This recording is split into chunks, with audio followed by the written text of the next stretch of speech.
आपको पूछना चाहें तो मैं उस विषय पे कुछ बोल दूंगा। ये बता रही थी कि वहाँ पे एक बहुत बड़े महात्मा है बॉम्बे में, निसर्ग दत्त जी महाराज, बड़े प्रसिद्ध हैं। तो आप उनके दर्शन करने गई थी। मराठी हैं, वो मराठी में ही बोलते हैं, हिंदी भी बोल लेते होंगे। फॉरेनर्स भी उनके पास बहुत आते हैं। तो वो जो बीच में द्विभाषी थे, इंटरप्रेटर थे, उन्होंने इनसे पूछा कि कोई आपका प्रश्न हो तो बताइए। तो इन्होंने कहा कि हमारा तो कोई प्रश्न नहीं। तो महात्मा जी ने कहा कि अगर आपका कोई प्रश्न नहीं तो आप मुक्त हैं, लिबरेटेड है। क्योंकि अगर आपका कोई प्रश्न ही नहीं है, आपका पूरा समाधान हो चुका है, तो फिर तो आप मुक्त ही हैं। आपकी कोई समस्या नहीं, कोई प्रश्न नहीं, कोई जिज्ञासा नहीं। यही तो ज्ञानी के लक्षण बताए हैं। थ्योरेटिकली मुक्त है, ये तो प्रैक्टिकली हो गया। अगर आपके मन में कोई प्रश्न ही नहीं, कोई समस्या नहीं, तो ये तो प्रैक्टिकली मुक्त हो गया, थ्योरेटिकली थोड़ा हुआ।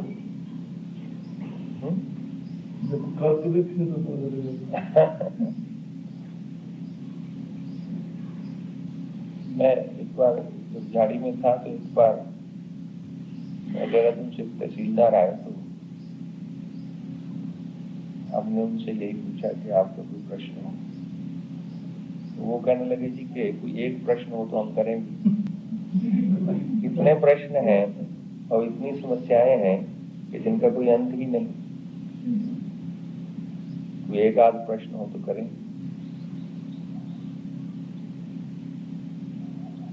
जीवन की जो अधिकांश समस्याएं हैं उनका कोई हल नहीं है।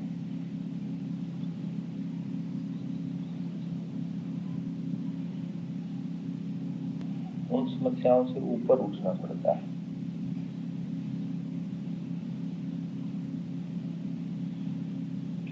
और समस्याएं जो हैं वो नित्य नई उत्पन्न होती रहती है। अभी आपकी कोई समस्या नहीं है, 2 घंटे बाद कोई समस्या हो सकती है जिसकी आप कल्पना भी नहीं कर सकते। तो आप पहले उसका उत्तर तो सोच के रख नहीं सकते। जो समस्या भी आपके सामने ही नहीं आई, तो नई नई समस्याएं जीवन में, एक समस्या को हल करिए तो 10 समस्याएं और उत्पन्न हो जाती। इसी तरह प्रश्नों की बात, तो प्रश्न जो है, कोई प्रश्न ऐसा नहीं है जिसका आपको उत्तर दिया जाए और उस उत्तर से प्रश्न न निकले।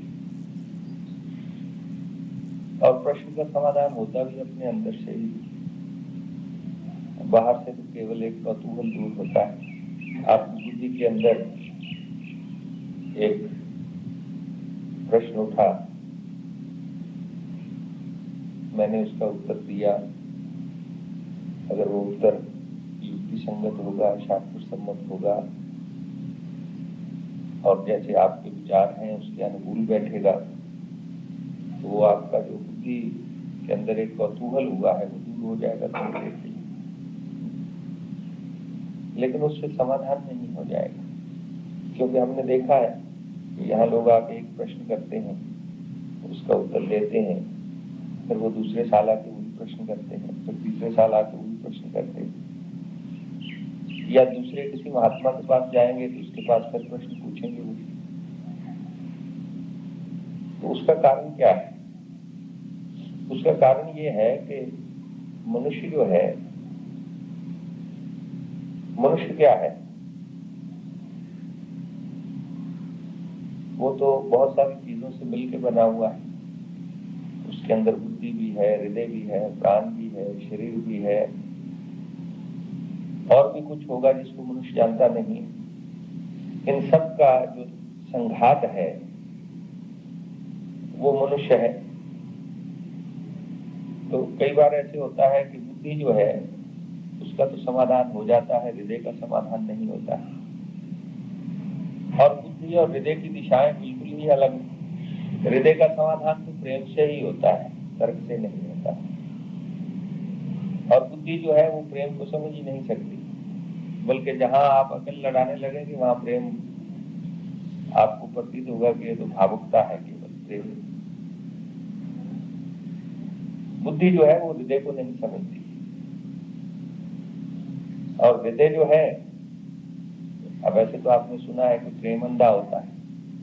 अगर आप सोचने लग जाए तो प्रेम की जड़ ही उखड़ जाती। मनुष्य का समाधान इसीलिए नहीं होता कि समाधान तो तब होता है जब उसके सारे व्यक्तित्व में सामंजस्य हो जाए।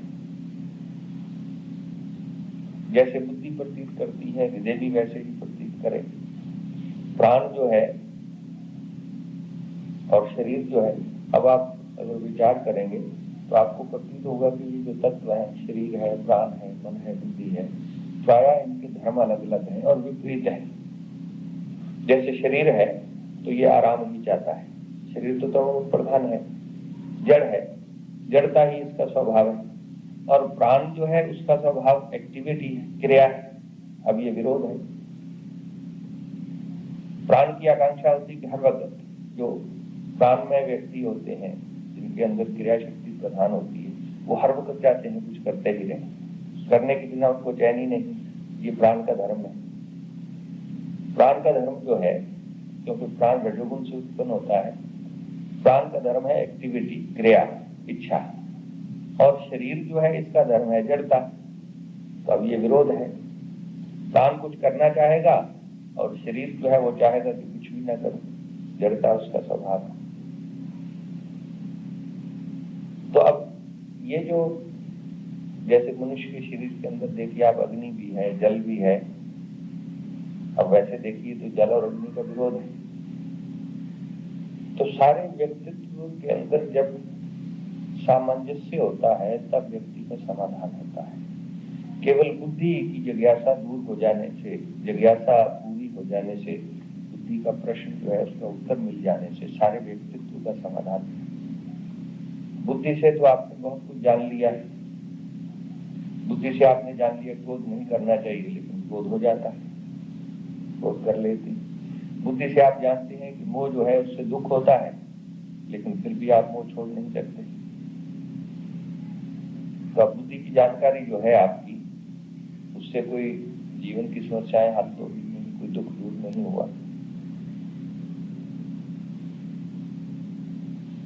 तो अब ये सामंजस्य कैसा, ये जो हमारा व्यक्तित्व खंडित है, टूटा हुआ है, कोई सामंजस्य नहीं है, और उसी का कारण है कि सत्य हमें टूटा हुआ प्रतीत होता है। आपने कभी अनुभव किया होगा, आप एक शीशे को तोड़ दीजिए, इस पे पत्थर मार के उसके टुकड़े हो जाए। ये शीशा जिसमें आप मुंह देखते हैं, उसमें आप अपना मुंह देखिए तो कितने ही मुंह आपको दिखाई देंगे।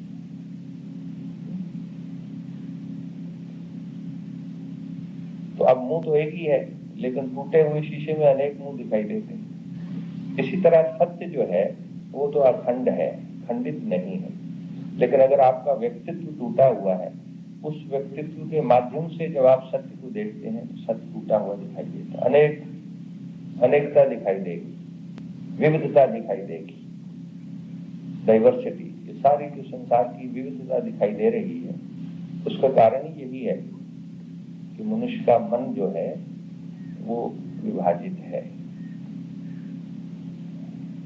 अगर आपका व्यक्तित्व जो है वो अविभाजित हो तो आपको अखंड सत्य की प्रतीति होगी। उस तत्व की प्रतीति होगी जो एक है, जो अखंड है, जिसके टुकड़े हो ही नहीं सकते, जो पूर्ण है, उसकी प्रतीति होगी।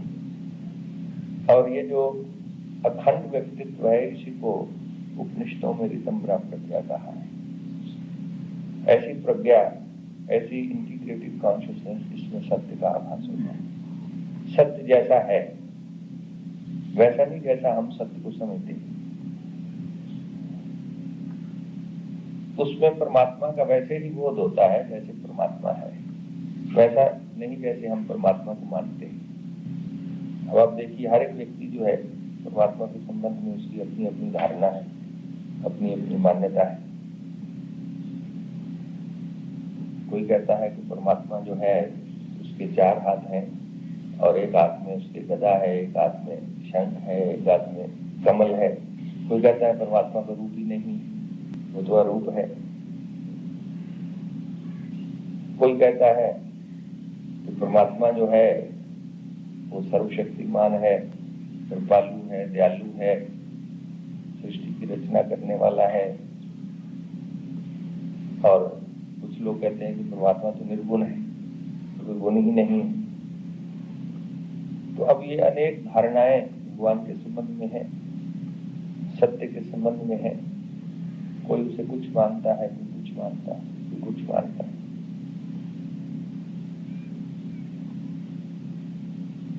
ये मान्यताएं सब मन की हैं। जैसे आपने पढ़ा, जैसे आपने सुना, जैसे आपने सोचा, वो आपकी मान्यता बन गई कि परमात्मा ऐसा है। लेकिन परमात्मा जैसा अपने स्वरूप में है उसका बोध तो तब होता है जब व्यक्ति मन की सीमा को पार कर जाता है। मन की एक अपनी सीमा है, मन परमात्मा तक पहुंच ही नहीं है इसकी। यत मनसा न मनुते येन आहुर मनोमतम्, ऐसा उपनिषद में कहा कि मन जिसका मनन नहीं कर सकता, जिसके द्वारा मन मनन करता है उसको ब्रह्म समझो। मन उसका क्या मनन करेगा, परमात्मा क्या मानेगा, क्योंकि मन की शक्ति तो बड़ी सीमित है। परमात्मा असीम, उसकी कोई सीमा नहीं। वो आपकी धारणा में आएगा कैसे? जो भी आप धारणा बनाएंगे अगर वो गलत नहीं होगी तो अधूरी जरूर होगी।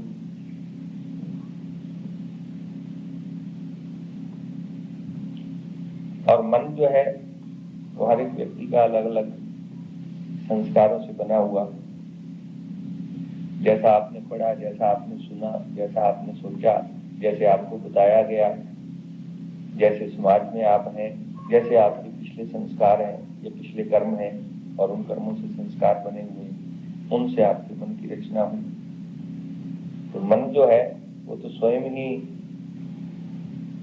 एक निर्मित चीज है और वो बनता बिगड़ता रहता है, बदलता रहता है। देखिए बचपन से आप हुए तो कितनी आपकी धारणाएं, कितनी मान्यताएं बदल गई। और जैसे जैसे आप स्वयं जीवन में अनुभव करते जाते हैं, स्वयं कुछ पढ़ते हैं, कुछ सोचते हैं, जैसे आपको वातावरण मिलता है, जिस समाज में रहते हैं, तो ये मन जो है ये तो बदलता ही रहता है, हर वक्त बदलता ही रहेगा।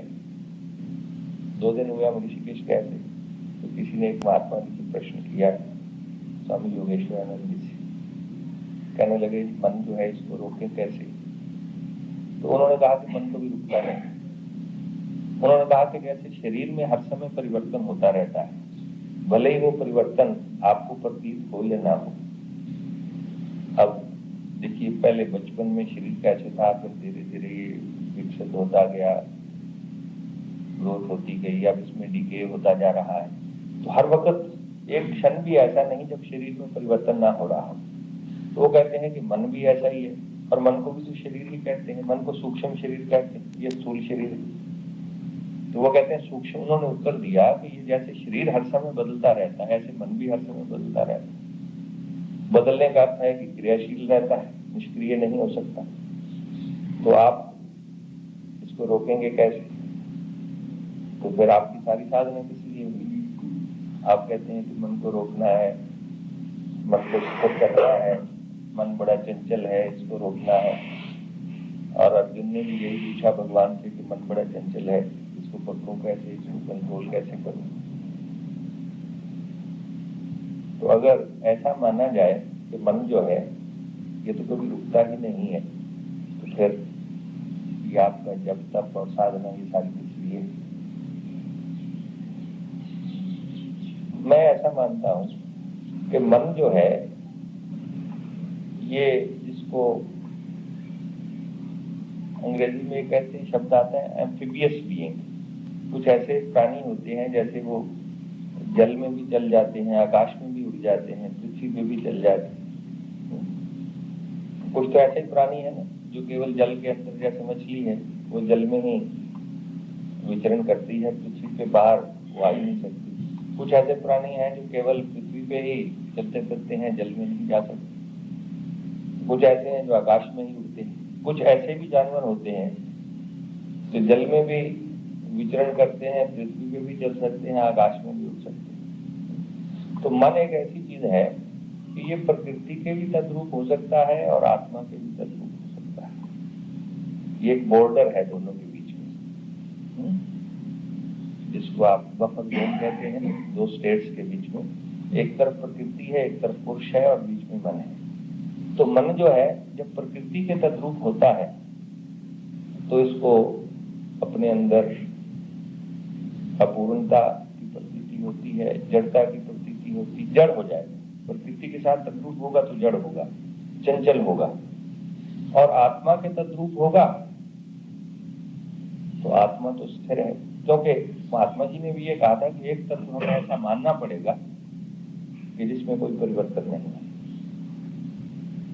क्योंकि और तर्क से भी ये सिद्ध होता है कि अगर परिवर्तन ही परिवर्तन है और कोई ऐसा तत्व है ही नहीं जो अपरिवर्तनशील हो, तो परिवर्तन का बोध कैसे होगा। जैसे दो गाड़ियां एक ही स्पीड पे चल रही है, तो गाड़ी चल रही है, दूसरी गाड़ी चल रही है, ये आपको प्रतीत ही नहीं होगा, क्योंकि दोनों एक ही स्पीड पे चल रही है। तो एक गाड़ी की स्पीड कम हो, एक की ज्यादा हो, या एक रुकी हुई हो और दूसरी चल रही हो, तब आपको चलती हुई गाड़ी प्रतीत होगी। अब इस पॉइंट को थोड़ा, अगर आप ये माने कि एक गाड़ी की थोड़ी स्पीड है, दूसरी की ज्यादा है, तो आपको चलती हुई प्रतीत होगी। फिर प्रश्न होगा कि जो थोड़ी चल रही है वो थोड़ी चल रही है, ये कैसे प्रतीत होगा। तो उसकी तुलना में एक ऐसी पदार्थ लाना पड़ेगा जिसमें और गति कम हो उस गाड़ी से। तो इस तरह आप पीछे हटते जाएं तो एक ऐसे पदार्थ को मानना पड़ेगा कि जिसमें गति है ही नहीं, तभी गति की प्रतीति हो सकती है। तो जितने भी विचारशील हुए हैं तो उन्होंने एक ऐसे तत्व को स्वीकार किया है कि जिसमें कोई गति नहीं, जो परिवर्तन जिसमें है ही नहीं, और उसको आत्मा कहा है। तो आत्मा को स्वीकार करना पड़ेगा कि आत्मा जो है वो एक रस है। नहीं तो ये सारे संसार की जो गति है और जो क्रिया हो रही है, और वैसे भी अगर क्रिया की प्रतीति है और क्रिया शब्द का ही प्रयोग है तो क्रिया भी तो होना चाहिए, नहीं तो आप इसको क्रिया ही कैसे कहेंगे। जैसे दिन है और रात, तो उसकी तुलना में उसकी ऑपोजिट तो होना ही चाहिए। तो इसीलिए कहा कि नहीं, आत्मा जो है एक ऐसा तत्व है जो एक रस है, जिसमें कोई परिवर्तन नहीं है, जिसमें कोई गति नहीं है, जो निष्क्रिय है, जो अचल है, अविचल है, एक ऐसा तत्व है। तो इसीलिए उस आत्मा के तद्रूप जब मन होता है तो इसमें स्थिरता आने लग जाती है। जब प्रकृति के जितने तद्रूप होगा मन, इसमें चंचलता आएगी और जड़ता आएगी। और आत्मा के संपर्क से, आत्मा के सामीप्य से, आत्मा के साथ तद्रूप होने से इसके अंदर प्रकाश आएगा। जो आत्मा के गुण हैं वो इसमें प्रतिबिंबित होने लगेंगे, स्थिरता आती जाएगी इसमें। अगर आत्मा को आप स्वीकार नहीं करते तब ये प्रश्न उठ सकता है कि फिर स्थिरता कैसे होगी। बुद्धिस्ट जो है उनका जो दर्शन शास्त्र है उनमें एक सबसे बड़ा दोष यही है, वो मोक्ष को तो मानते हैं, निर्वाण को मानते हैं, लेकिन ये मानते हैं कि चेंज जो है, परिवर्तन जो है, ये फंडामेंटल है, मौलिक है, और किसी ऐसे तत्व को नहीं मानते हैं कि जो एक रस रहने वाला। तो उनसे जब पूछते हैं कि आप योग की बात करते हैं तो आप मन को स्थिर कैसे करते हैं, कहाँ पे आप मन को टिका के स्थिर करेंगे। क्योंकि अगर कोई ऐसी वस्तु या ऐसा पदार्थ है ही नहीं जो ना बदलने वाली हो, तो आपका मन कैसे स्थिर होगा। कहाँ पे आप मन को लगाएंगे और वो स्थिर हो जाएगा। तो कोई उत्तर नहीं उनके पास। और फिर जिसको आप निर्वाण कहते हैं, बड़े दोष हैं उसमें। एक तो वो कहते हैं कि ये आत्मा जो है ये भी परिवर्तनशील है। बुद्धिस्ट ये कहते हैं कि आत्मा, वो कहते हैं कि फंडामेंटल या मौलिक तत्व जो है वो है ही परिवर्तन, कोई ऐसी चीज नहीं है जो परिवर्तनशील है। फिर आपका निर्वाण जो है वो भी परिवर्तनशील हो जाएगा, फिर उसकी जिज्ञासा ही कौन करेगा? और उस निर्वाण की प्रतीति किसको हुई? वो कहते हैं कुछ है ही नहीं। शून्यवाद भी कहते हैं उनको, वो कहते हैं कुछ है ही नहीं। तो निर्वाण की प्रतीति किसको हुई? वो अनुभव का विषय कैसे हुआ? वो अनुभव किया किसने? ये अनुभव करने वाली सत्ता तो होगी। तो मेरा दृष्टिकोण ये है कि मनुष्य का मन जो है वो जब आत्मा के तद्रूप होता है तो स्थिर होने लग जाता है, उसकी जड़ता दूर होने लग जाती है, उसकी चंचलता दूर होने लग जाती है, उसमें प्रकाश आने लग जाता है। और जब प्रकृति के जितना तद्रूप होता है उतनी उसकी चंचलता बदलती जाती है, जड़ता बदलती जाती है, क्योंकि प्रकृति के धर्म ही यही है। प्रकृति जो है वो हर क्षण में चल रही है। दो प्रकार की गति प्रकृति में मानी, एक आंतरिक और एक बाह्य। जैसे परमाणु है तो उसके अंदर आंतरिक गति हो रही है, इंट्रिंसिक चेंज है उसके अंदर, बाहर का परिवर्तन तो आपको मालूम नहीं होता लेकिन अंदर उसकी परिवर्तन हो रहा है। तो प्रकृति का अर्थ ही है जो चल रही है, जो गतिशील है। और संसार शब्द भी इसी से बना है, जो चल रहा है वो संसार है, जो चल रहा है वो संसार है। तो क्योंकि मनुष्य के अंदर आत्मा है तो मनुष्य के अंदर ये संभावना है कि वो स्थिरता को प्राप्त कर सकता है। उसका मन अगर आत्मचिंतन करता रहे तो आत्मा के तद्रूप हो जाएगा, स्थिर हो जाएगा। और उसको आप यूं भी कह सकते हैं कि मन रहेगा ही नहीं। अगर आप ये परिभाषा मन की करेंगे, मन जो है वो तो कभी रुकता ही नहीं है, तो ये शब्द प्रयोग कर लीजिए कि मन मर जाएगा, इसलिए मनोनाश कहा है। मन ही नहीं रहेगा, अमन हो जाएगा। आत्मा का चिंतन करते करते, चिंतन क्या, उसकी जिज्ञासा ही अगर आपके अंदर बढ़ती जाए, आत्मदर्शन की जिज्ञासा बढ़ती जाए, सत्य को जानने की जिज्ञासा बढ़ती जाए, संसार से अरुचि होती जाए, आपके जीवन की अभिरुचि बदल जाए, इंटरेस्ट बदल जाए। अगर अभिरुचि बदल जाए और इंटरेस्ट बदल जाए तो आप उन समस्याओं से ऊपर उठ जाते हैं। अब मैं शुरू से उसी पॉइंट पे आ जाते हैं। हमने कहा कि जीवन की समस्याएं जो है उनका समाधान नहीं होता, व्यक्ति उनसे ऊपर उठ जाता है। जब तक आपका मन सक्रिय रहेगा समस्याएं बनी ही रहेंगी, कोई उत्तर नहीं मिलेगा। लेकिन मन से बाहर जा सकते हैं आप, और एक दृष्टि से देखें तो आत्मा तो मन से बाहर ही है, मन से परे ही है। तो उस आत्मा की हमारे अंदर संभावना है, और यही एक आशा की बात है।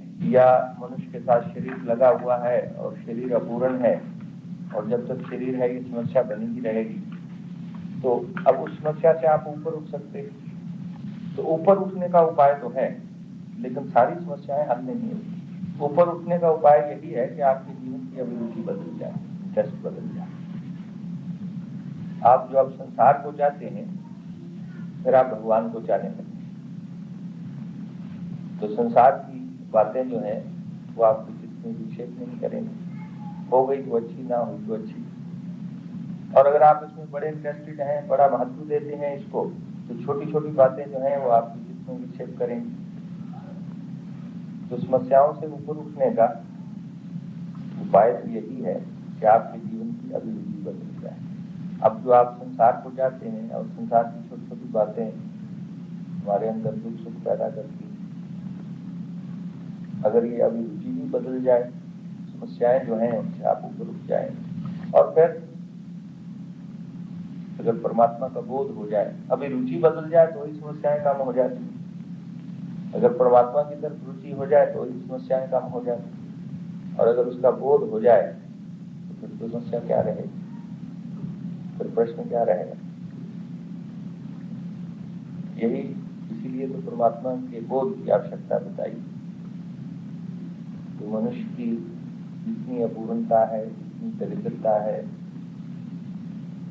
जितना दुख है, जितना क्लेश है, ये सब भगवान के बोध से समाप्त हो जाता है। ये शास्त्र का निर्णय है और महापुरुषों का अनुभव। शास्त्र जो है वो महापुरुषों की वाणी, जिन्होंने अपने जीवन पे कुछ प्रयोग किए हैं, एक्सपेरिमेंट किए हैं, नैतिक प्रयोग किए हैं, आध्यात्मिक प्रयोग किए हैं, और फिर उन प्रयोगों के माध्यम से कुछ आविष्कार किया है। आप भी वैसा आविष्कार कर सकते हैं। परमात्मा तो है ही, उसका आविष्कार करना है, उसको डिस्कवर करना है। ये नहीं कि उसको बनाना है आपने, वो तो पहले ही विद्यमान है, केवल उसको जानना है, इसको पहचानना है। ये आपका शरीर जो है, अब इसमें क्या क्या चीज है, ये तो प्रयोग करने से पता लगेगा। आप मन को अंतर्मुख करिए, शरीर के पीछे और कौन कौन से तत्व हैं आपको दिखाई देने लगेंगे। ध्यान में आपको पता लगेगा, अनेक प्रकार के अनुभव होंगे। अभी जो आपका सारा ज्ञान है वो सब थ्योरेटिकल है। जैसे ही बता रहे हैं कि अब आप प्रक्रिया सारी पढ़ी है, सुनी है, ये शरीर जो है पंचभूतों से बना है, और फिर एक अपंचीकृत भूत होते हैं, और फिर उसके पीछे प्राण है। तो ये सारा जो आपकी जानकारी है, ये सब आपके अनुभव की तो है नहीं, क्योंकि अभी तो आपको अपंचीकृत भूतों का भी बोध नहीं। आप जानते तो हैं कि अपंचीकृत भूत होते हैं, शास्त्र में लिखा हुआ है। लेकिन अगर आप ध्यान में बैठे और आपका मन अंतर्मुख होने लगे तो आपको उनका बोध हो सकता है। जो लोग ध्यान में बैठते हैं उनको पता है कि ध्यान में कई प्रकार के रंग दिखाई देते हैं। कभी पीला आ जाता है, कभी नीला आ जाता है, कभी हरा आ जाता है, कभी लाल आ जाता है, कभी सफेद आ जाता है। ये रंग जो है ये अपंचीकृत भूतों के। और कई लोग समझने लगते हैं कि अब तो बड़ी हमें परमात्मा के दर्शन होने लग गए, रंग दिखाई देने लगे। पृथ्वी का रंग जो है क्या है कि पृथ्वी का रंग पीला है, जल का रंग जो है ये सफेद है, अग्नि का लाल, वायु का हरा, आकाश का नीला। तो जब आप ध्यान में बैठते हैं और आपकी बुद्धि अंतर्मुख होती है तो जिस तत्व की आपके शरीर में उस समय प्रधानता होती है वो रंग आपको दिखाई देने लग जाता है। अगर आपके शरीर में उस समय वायु की प्रधानता है तो आपको हरा रंग दिखाई देने लग जाएगा। अगर आपके शरीर में उस समय पृथ्वी तत्व की प्रधानता है तो आपको पीला रंग दिखाई देने लग जाएगा। तो हर एक भूत जो है, जो शुद्ध भूत है, उनका अपना अपना रंग है। तब आपको पता लगेगा कि ये अपंचीकृत भूत है। अभी तो केवल आपने सुना ही, नाम ही सुना है कि अपंचीकृत भूत होते हैं, क्योंकि जो कुछ आंखों से आप ये भूत दिखाई दे रहे हैं, ये 5 भूत जो है ये शुद्ध भूत नहीं है।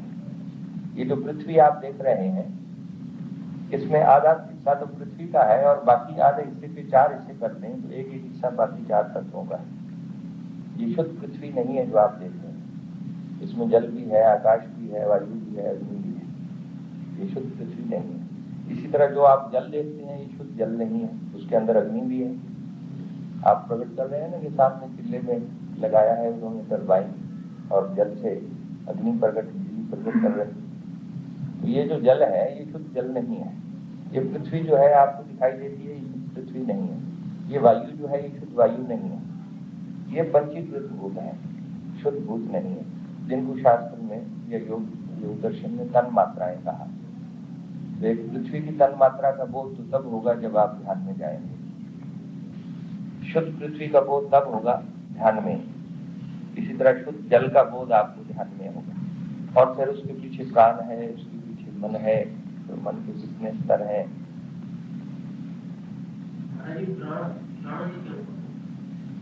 प्राण एक ऐसी शक्ति है जो आपके शरीर को गति दे रही है। जैसे आप हाथ हिला रहे हैं या पांव हिला रहे हैं या आपके फेफड़े जो है मूव कर रहे हैं, तो एक प्राण एक ऐसी शक्ति का नाम है जो आपके, और फिर प्राण के तो 5 रूप बताए, प्राण, व्यान, उदान, समान, और तो उनका अलग अलग स्थान बताया है शरीर में। तो ये सारे शरीर के अंदर अंदर और बाहर स्थूल और सूक्ष्म जो भी गति हो रही है ये उस प्राण शक्ति के कारण से हो रही है। नहीं, प्राण में संस्कार थोड़े नहीं, ऐसा है कि आपने उपनिषदों में देखा कि 5 पुरुष माने, एक अन्नमय पुरुष है, एक प्राणमय पुरुष है, एक मनोमय पुरुष है, विज्ञानमय पुरुष है, आनंदमय पुरुष है। तो जब मैं कहता हूं ना कि प्राण स्वीकार कर ले, तो वहां मेरा अर्थ होता है प्राणमय पुरुष स्वीकार कर ले। प्राणमय पुरुष, प्राण की एक अपनी चेतना है जिसको प्राणमय पुरुष कहते हैं। ये स्थूल शरीर जो है इसकी अपनी चेतना है जिसको अन्नमय पुरुष कहते हैं। मन की एक अपनी चेतना है जिसको मनोमय पुरुष कहते हैं। एक ही पुरुष जो है ये 5 रूपों में विभक्त हो जाता है, और जिसको आप जीव कहते हैं वो तो एक सेंट्रल बीइंग है। इन सब का जो एक सेंट्रल बीइंग जो है वो जीव है। ये जीव ही 5 रूपों में विभक्त हो जाता है, अन्नमय पुरुष, प्राणमय पुरुष, मनोमय पुरुष, विज्ञानमय पुरुष और आनंदमय पुरुष। तो शरीर जो है उसकी एक अपनी चेतना है, प्राण की एक अपनी चेतना है। तो जब मैं ये कहता हूँ ना कि प्राण का धर्म तो इच्छा करना है, जब प्राण स्वीकार नहीं करता है तो उसका अर्थ होता है, उसका अभिप्राय मेरा होता है कि प्राण में पुरुष स्वीकार नहीं करता है। इस स्थूल शरीर में जो प्रतिबिंबित चेतन है उसको अन्नमय शरीर, अन्नमय पुरुष कहते हैं। जो प्राण में प्रतिबिंबित चेतन है उसको प्राणमय पुरुष कहते हैं। इसीलिए प्राणमय कोश में और प्राणमय पुरुष में फर्क है। ये अन्नमय शरीर है, और अन्नमय पुरुष जो है, पुरुष तो वो होगा जो इस अन्नमय शरीर में प्रतिबिंबित चेतना है, वो अन्नमय पुरुष है।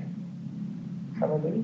तो इस शरीर की एक अपनी चेतना है, मन की एक अपनी चेतना है, प्राण की अपनी चेतना है, और उन्हीं को उपनिषद में अन्नमय पुरुष, प्राणमय पुरुष, मनोमय पुरुष, विज्ञानमय पुरुष, 5 पुरुष कहता है। तो साधारण व्यक्ति जो है वो तो इस शरीर में ही अन्नमय पुरुष के साथ ही उसकी तादात्म्यता रहती है, और उसी तल पे वो जीता रहता है। आप थोड़े और अंतर्मुख होते हैं तो आपको जो पहले पंचभूत, फिर उनके जो सूक्ष्म तन मात्राएं हैं उनका बोध होता है, फिर प्राण का अपना प्रकाश है, मन का अपना प्रकाश है। हर एक पदार्थ के अंदर ये 5 कोश हैं। अब पत्थर जो है उसके अंदर भी है, लेकिन वहां केवल जो अभिव्यक्त है वो केवल अन्नमय कोश है, बाकी सब उसके अंदर सुप्त है। और अगर आप उस पर त्राटक करना शुरू कर दें किसी पदार्थ पे, या बड़ी उस पर आप मन को एकाग्र करना शुरू करते हैं, तो बाकी जो उसके पीछे जो शरीर है वो भी आपको प्रतीत होने लगे। कभी आप किसी चीज पे त्राटक करके देखिए, किसी आप तारे पे त्राटक करके देखिए, तो थोड़ी देर के बाद आप पहले तो उसका आपको तारा सा ही दिखाई देगा कि यह स्थूल पदार्थ है, उसमें प्रकाश निकल रहा है। उसके बाद धीरे धीरे उसके चारों गिर्द आपको एक बड़ा प्रकाश का पुंज दिखाई देने लगेगा। आप कभी त्राटक किसी भी पदार्थ पे त्राटक करके देखिए।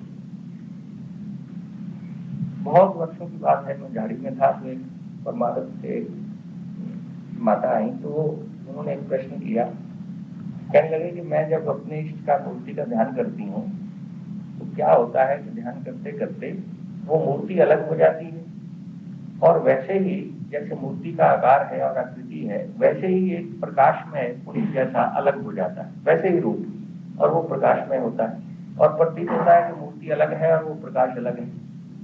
वैसे ही शरीर जो है प्रकाश में अलग हो जाता है। तो अब उसका हमने उस समय भी यही उत्तर दिया था। ये तो अनुभव की बात है। अगर आप वो उसका प्राण में शरीर है, वो जो पदार्थ है ना, जैसे आपका स्थूल शरीर होता है वैसे ही जो प्राणमय शरीर होगा उसकी भी आकृति बिल्कुल यही होगी, मनोमय शरीर की भी आकृति यही होगी, लेकिन तेज उसका बढ़ता जाएगा क्योंकि सूक्ष्म होता जाएगा। शरीर से प्राण सूक्ष्म है, प्राण से मन सूक्ष्म है। तो ये आपको, अगर आप बड़े ध्यान की या त्राटक करने लगे कहीं, तो आपको ये सारे शरीर जो है ये भिन्न भिन्न दिखाई देने लगते हैं। तो प्राणमय शरीर जो है वो आपको इस स्थूल शरीर से अलग दिखाई देने लग जाएगा।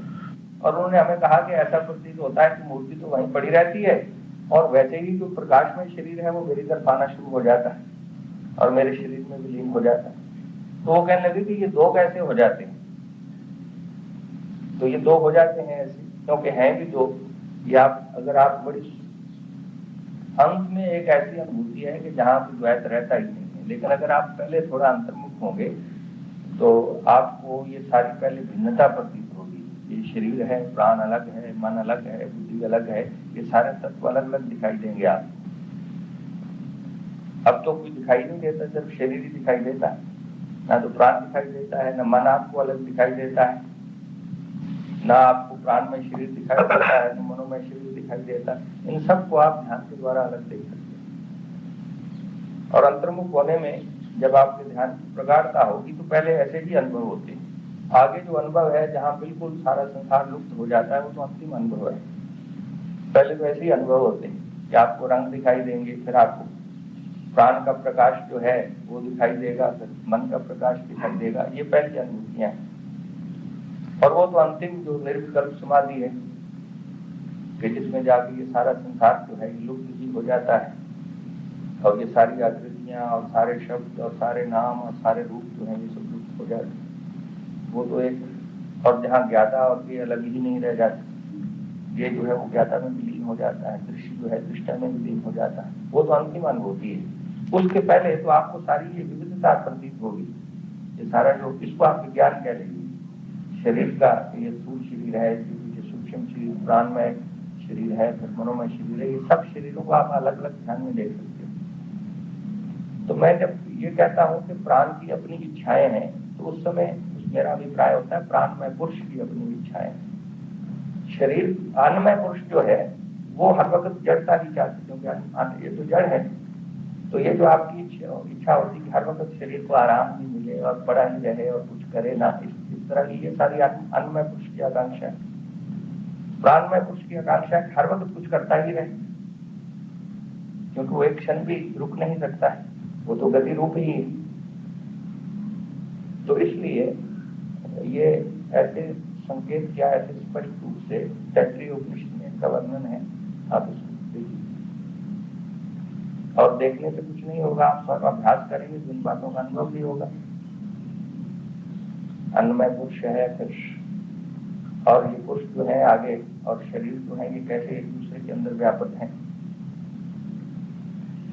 ये जो स्थूल अन्नमय शरीर है इसके पीछे प्राणमय शरीर है, और प्राणमय शरीर जो है वो इस अन्नमय शरीर के अंदर व्यापक भी है और इससे बाहर भी है। इसीलिए स्थूल शरीर छूट जाने पे प्राणमय शरीर नहीं छूटा है। और मनोमय शरीर जो है वो इन दोनों शरीरों के अंदर व्यापक है और इनसे बाहर भी है, इनसे परे भी है।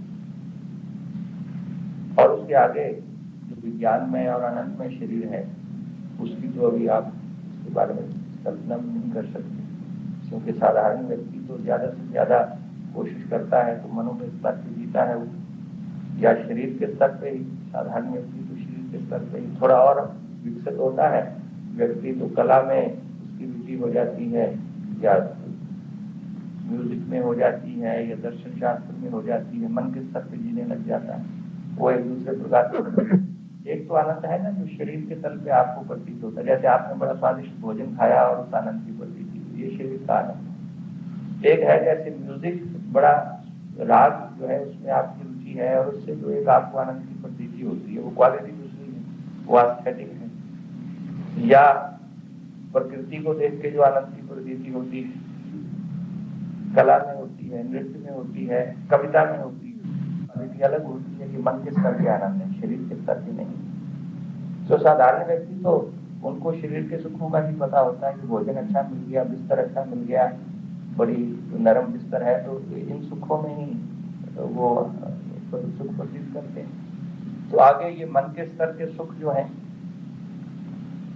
तो इसके आगे और विज्ञान में और आनंद में स्तर है। दो प्रकार के शरीर और हैं। दो प्रकार के पुरुष और हैं, वो जब और आगे बढ़ता है तब उनकी प्रतीति। तो ये तो एक बहुत बड़ा विज्ञान है शरीर का, और संसार भी सारा ऐसे ही है, जैसे शरीर की रचना है ऐसे संसार की रचना है, और इन सब के पीछे फिर वो परम तत्व है जो इनको प्रकाशित करने वाला है, जिसके बोध से और जिसके अनुभव से मनुष्य परितृप्ति का अनुभव करता है, वितृप्ति हो जाता है, वो परमात्मा ही। लेकिन उसके पहले ये सारी रस्ते की अनुभूतियां हैं। आप अंतर्मुख होंगे तो इन सारी चीजों का आपको अनुभव होगा, प्राण तत्व का अनुभव होगा, प्राण में कोश का अनुभव होगा, प्राण में पुष्प जो है उसकी प्रतीति होगी। फिर आपको पता लगेगा कि मैं अकेला ही इस घर शरीर में अकेला ही नहीं हूं, इसमें कई रहने वाले हैं। और मैं सामंजस्य की बात कर रहा था, ये सारे पुरुष जो हैं जब उनमें सामंजस्य होता है तब व्यक्ति को शांति मिलती है। जैसे एक घर में 4 मेंबर हैं परिवार के, और चारों में अगर सामंजस्य नहीं है, कोऑपरेशन नहीं है, तो घर में शांति नहीं होगी। एक कुछ कहेगा, दूसरा कुछ कहेगा, तीसरा कुछ कहेगा, एक दूसरे की बात नहीं मानेंगे एक दूसरे, तो वहां शांति नहीं होगी। इस जीवन में तो वही व्यक्ति शांति, 2 प्रकार की शांति होती है। एक तो जैसे 2 प्रकार की मुक्ति होती है ना, एक विदेह मुक्ति होती है, एक जीवन मुक्ति होती है, इसी तरह 2 प्रकार की शांति होती है। एक तो है आपके व्यवहारिक जीवन में शांति तब आएगी जब आपके अंदर सामंजस्य होगा, और एक ये है कि सारे व्यक्तित्व से आप बाहर चले जाएं समाधि में और उस आनंद की प्रतीति करें। कि जैसे एक परिवार है तो अब उसमें एक व्यक्ति तो ऐसा है कि जो झगड़ना नहीं चाहता है, थोड़ा शांत स्वभाव का है, लेकिन बाकी जो 4 हैं वो बहुत तंग करते हैं। तो अब उसकी शांति का यही उपाय है कि अगर वो घर में शांति नहीं हो सकती तो वो घर को छोड़ के बाहर जाके शांति का अनुभव कर रही है। तो या तो ये है कि ये सारा जो व्यक्तित्व है इसमें सामंजस्य नहीं है, तो आप व्यक्तित्व से बाहर हो जाएं, और हो सकते हैं, क्योंकि कोई चीज आपके अंदर ऐसी है जो इन सबसे विलक्षण है, सबसे भिन्न है, सबसे बाहर है, जिसको हम आत्मा कहते हैं। तो या तो आप इसका कोई भी रूपांतरण ना करें, ना आपके शरीर में रूपांतरण हो, न मन में रूपांतरण हो, न बुद्धि में रूपांतरण हो, कोई ऐसी युक्ति हो, कोई ऐसा उपाय हो, कोई ऐसा अनुष्ठान हो, कोई ऐसी क्रिया हो, कोई ऐसी साधना हो कि आप इससे बाहर चले जाएं। तो इनमें रूपांतरण की आवश्यकता ही नहीं। वो समाधि की स्थिति, समाधि की स्थिति एक समाधि तो कई प्रकार की होती है। एक समाधि ये है कि आपको शरीर, मन, प्राण ये सबसे आप बाहर हो जाते हैं, इन सबसे अलग हो जाते हैं, आत्मा में आपकी स्थिति हो जाती है। तो अगर इनमें रूपांतरण नहीं भी हुआ है, जब तक आप समाधि में रहेंगे आपको आनंद रहेगा। लेकिन जब आप इस व्यक्तित्व में आएंगे, इसका तो रूपांतरण हुआ नहीं है, शरीर वैसे का वैसा है, प्राण वैसे का वैसा है, मन वैसे का वैसा है, तो इसमें फिर आएंगे तो व्यवहार में आप फिर वैसे ही साधारण व्यक्ति हो जाएंगे। समझ लीजिए आप। तो ये 2 प्रकार, एक तो है कि आप शांति में आरोहण कर जाएं, इस व्यक्तित्व को छोड़ के आप उस समाधि में जाके आत्मा में डूब जाएं, तो आपको वहां आनंद का अनुभव होगा। और एक ये है कि उस आनंद को आप इस व्यावहारिक जीवन तक भी ले आए, और वो तभी हो सकता है कि पहले उस आनंद की अनुभूति हो, तब व्यावहारिक जीवन में हो सकती है, वैसे तो हो नहीं सकती। इसीलिए कुछ लोग कहते हैं कि जीवन को, परमात्मा को इस जीवन में उतारना है, लेकिन आप उसको उतार तो तभी सकते हैं कि पहले परमात्मा के पास जाएं और फिर उसको जीवन में उतारें। अगर उसका अनुभव ही नहीं है तो जीवन में कैसे उतारें? तो जीवन में परमात्मा तब उतरता है जब जीवन में सामंजस्य हो। मैं कई बार ये दृष्टांत आपको पहले कर दिया कि जैसे एक परिवार में 4 सदस्य हैं, अब चारों के अलग अलग विचार हैं। एक जो है वो तो बड़ा आस्तिक है और संतों के प्रति उसकी बड़ी श्रद्धा है, तो वो किसी महापुरुष को जाके कहता है कि महाराज हमारे घर में आइए और हमारे घर में भोजन खा लीजिए, निमंत्रण देता है। और महापुरुष समझते हैं कि इनके घर में सिर्फ यही मुझे चाहता है, बाकी 4 तो चाहते नहीं, और अगर मैं घर जाऊंगा घर में तो और भी इनकी क्लेश होगा। तो वो कहता है, भाई महापुरुष कहते हैं कि भाई बात यह है कि अगर तुम जरूरी मुझे खाना खिलाना चाहते हो तो यहाँ आ जाओ, हमारे पास आ जाओ, यहाँ ले आओ, हम तुम्हारे घर में नहीं जाएंगे। हम तो तुम्हारे घर में तब जाएंगे जब सारे हमें पुकारेंगे, सबकी इच्छा होगी, लेकिन तुम्हारी बड़ी इच्छा है तो हमारे पास आ जाओ। तो ये जो आपका, ये भी एक तरह का परिवार है। आपका शरीर जो है इसमें कई सदस्य हैं। जब सब के सब सदस्य भगवान को पुकारते हैं, आपका प्राण भी पुकारता है, हृदय भी पुकारता है, बुद्धि भी पुकारती, आपके रोम रोम से भगवान के लिए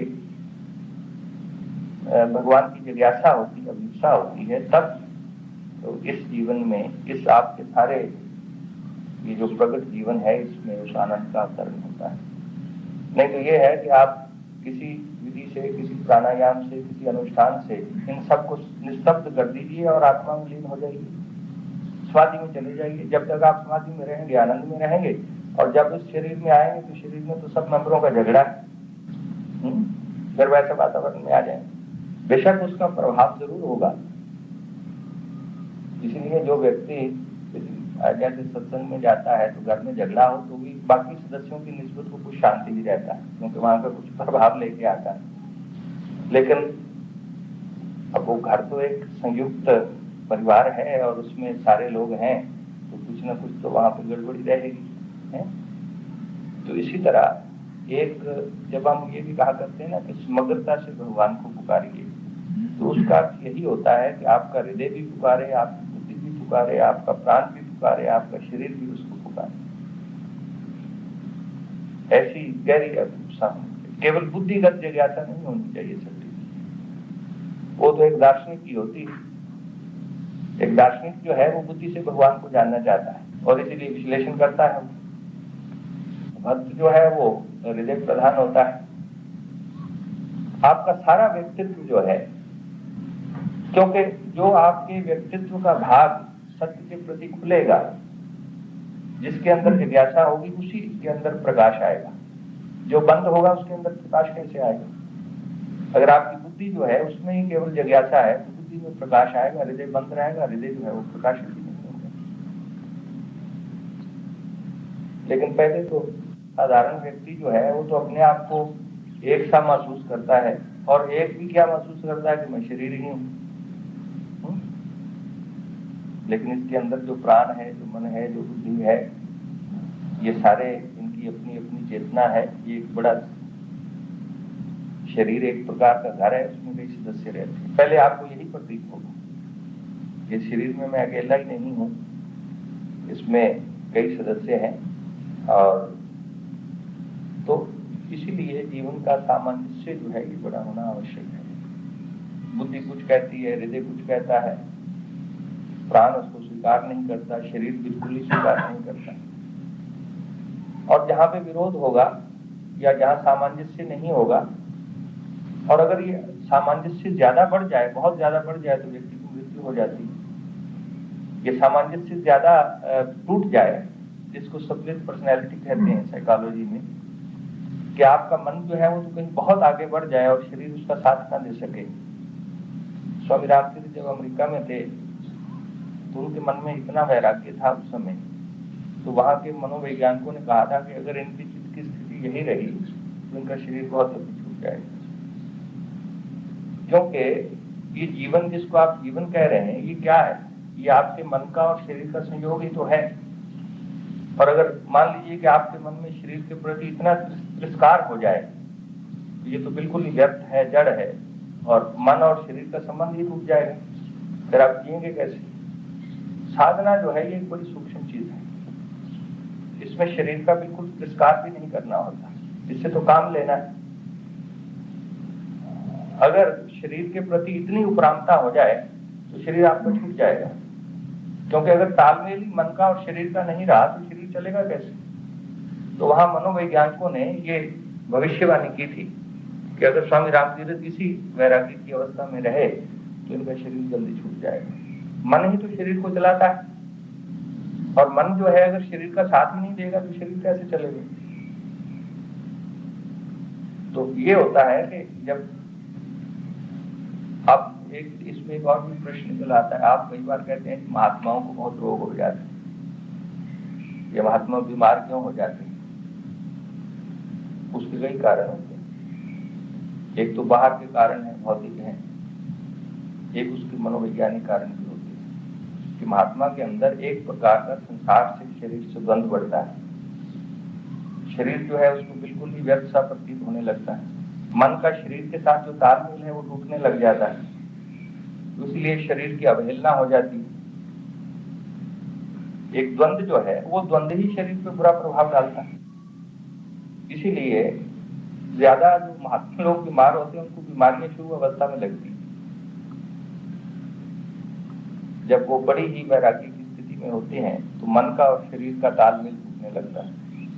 आगे जाके स्थिति बदलती जाती है, चित्त की जो है सामंजस्य सा होने लग जाता है। और भी कई कारण होते हैं, बीमारी के तो कई कारण हो सकते हैं।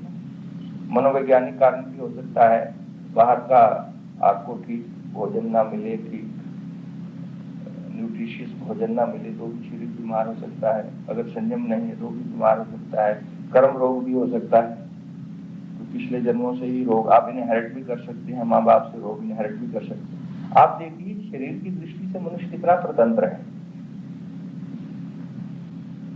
आपके शरीर का स्वास्थ्य जो है वो केवल आप पे ही निर्भर नहीं करता, आपके माता पिता पे भी निर्भर करता है कि जब आप पैदा हुए उस समय माता पिता का आपका शरीर कैसे था, उनका स्वास्थ्य कैसे था, उनका रोग तो नहीं आ गया आपके शरीर में। तो इस शरीर में कितनी स्वतंत्रता है शरीर की दृष्टि से।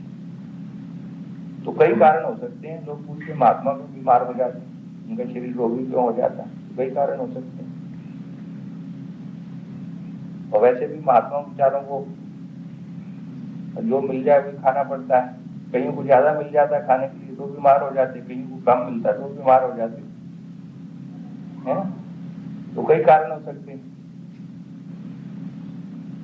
तो मैं बात कर रहा था कि मन और शरीर का भी एक संबंध है, और जब मन और शरीर में द्वंद्व हो जाता है, मानसिक चेतना और शारीरिक चेतना में, तो भी जीवन भी एक मनुष्य की मृत्यु भी हो सकती है, शरीर रोगी भी हो सकता है। और जब वैराग्य होता है तो ये द्वंद्व तो होता ही। मन कहीं और जाना चाहता है, शरीर उसका साथ नहीं देता है। शरीर एक उपाधि प्रतीत होता है, शरीर पे बुरा प्रभाव पड़ता है। जैसे मन के दूसरे विकार शरीर पे प्रभाव डालते हैं। क्रोध जो है वो शरीर पे प्रभाव डालता है। जब मनुष्य के अंदर क्रोध पैदा होता है तो उसकी जो ग्रंथियां हैं शरीर में, उनके अंदर जो श्राव होने लगती हैं, विष बनने लग जाता है शरीर में। जब मोह पैदा होता है तो एक नशा पैदा होता है शरीर के अंदर। ये मन के जो वेग हैं ये शरीर को प्रभावित करते हैं। इसी तरह जो भगवत प्राप्ति की जिज्ञासा है वो भी तो एक मन का ही भाव है, वो भी शरीर को प्रभावित करती है। और अगर इस प्रकार का भाव है कि शरीर बिल्कुल व्यर्थ है और शरीर के साथ मन का बिल्कुल तालमेल टूट जाता है तो ये शरीर छूट भी सकता है। इसलिए साधना जो है वो तो एक बड़ी ही संतुलित और सूक्ष्म, उसमें जब आदमी उस विज्ञान को अगर नहीं जानता तो वो इस शरीर को भी, शरीर उसका छूट जाएगा प्राप्त तो क्या होगा, अगले जन्म में आगे जाके तो शरीर प्राप्त अच्छी दूरी मिल जाएगी, अच्छे किसी योगी परिवार में पैदा हो जाएगा उसको। लेकिन इस शरीर से जो वो उपयोग कर सकता था, इससे काम ले सकता था, वो नहीं ले सकता। साधना के लिए बड़ा संतुलित जीवन चाहिए। सिर्फ इतना ही है कि शरीर को आप ये मत सोचिए कि शरीर के लिए जीना है, इससे काम लेना है, भगवान की प्राप्ति के लिए ये साधन है। इस दृष्टि से आप स्वीकार करिए, इसकी रक्षा भी करिए, इसको जो उचित है दीजिए भी, और फिर भगवान की प्राप्ति का साधन है, इसकी अवहेलना मत करिए अगर आप साधक हैं। और अवहेलना तो कोई भी नहीं करता, मूर्ख ही करता है। ज्ञानी भी अवहेलना नहीं करता इसकी, और साधक तो क्या करेगा।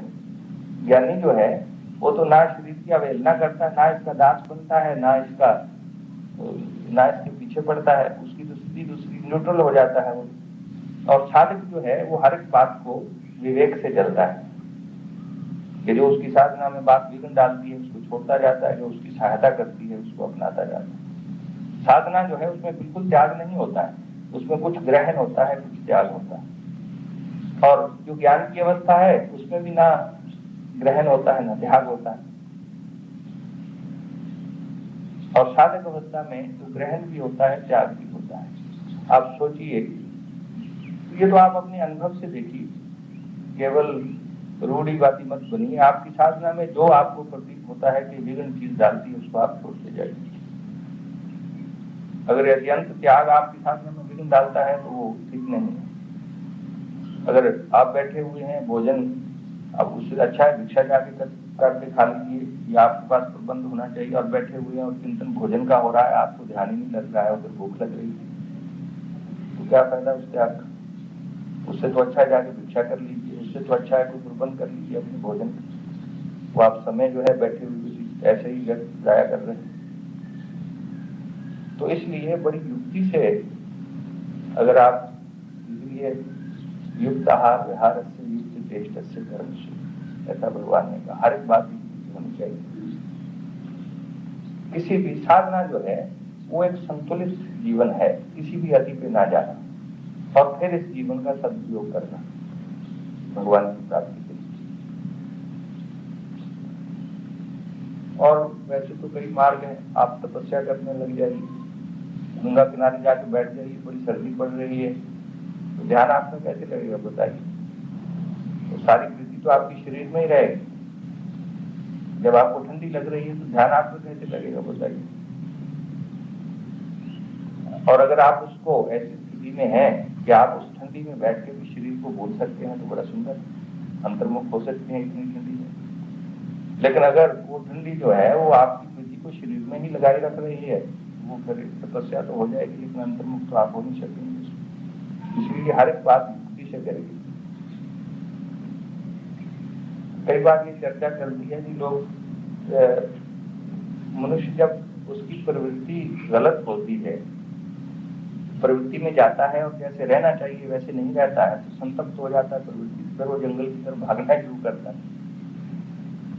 और आप सोचिए, मैं कभी कहता हूँ, आप कल्पना करिए कि अगर आप अपने मकान में बैठ के, जहाँ ना तो वर्षा हो रही है ना कुछ हो रहा है, एकांत भी आपको मिल सकता है, आप आधी रात उठ जाइए, अगर आपके अंदर जिज्ञासा है, शोर भी नहीं होगा, और अगर हो भी शोर भी कहीं से आवाज आती है तो आप उसकी उपेक्षा कर सकते हैं मन से।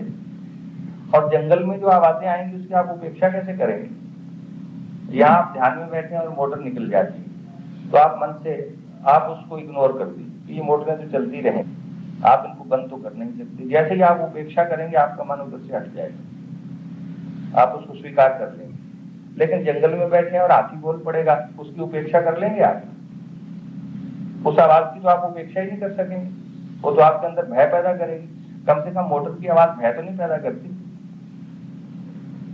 अगर आप इसकी उपेक्षा कर दें, इस आवाज की, कि भाई ये तो होगा ही, ये तो कहीं भी, हम वहां हरिपर्वत रहते थे कश्मीर में, बड़ी एकांत जगह थी, तो इसीलिए जाके बैठे थे कि बड़ी एकांत जगह है, शहर से बहुत दूर है। अब वहां से जो ऊपर वो हेलीकॉप्टर बड़े निकलते थे, अब उनकी आवाज को कैसे बंद करें? तो स्वीकार करना पड़ा उसको, और जैसे ही उसको स्वीकार कर लिया तो वो विघ्न ही नहीं हुआ। तो इस आवाज को तो आप स्वीकार भी कर सकते हैं, कार की मोटर की आवाज को आप स्वीकार भी कर सकते हैं, उपेक्षा करते हैं, ये तो होगा ही और इसके अंदर ही हमें अंतर्मुख होना है। लेकिन जंगल में जब शेर बोलेगा, हाथी बोलेगा, सांप की आवाज आ जाएगी, तो उसकी आप उपेक्षा कैसे करेंगे? वो तो आपके अंदर भय पैदा करेगी, आप अंतर्मुख हो ही नहीं सकेंगे।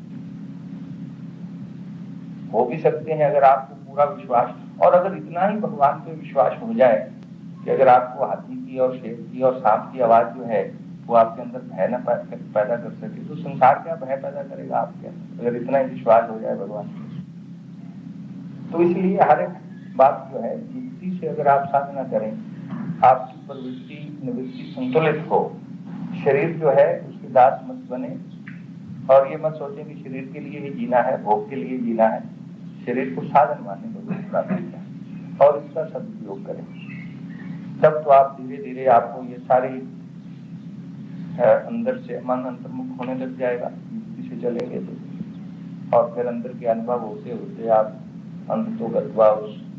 लेकिन व्यक्ति जैसे संसार में रहना चाहिए, जिस एटीट्यूड से रहना चाहिए, जिस प्रकार से रहना चाहिए, वैसे नहीं रहता, तो प्रवृत्ति जो है वो संतप्त करती है, फिर व्यक्ति प्रवृत्ति से भागता है। इसीलिए कहीं आप एकांत में जाते हैं, किसी आश्रम में चले जाते हैं, तो आपको शांति मिलती है, और फिर उसी आश्रम में आप 2 साल रह जाइए तो वहीं अशांत होने लग जाते। उसका कारण क्या है?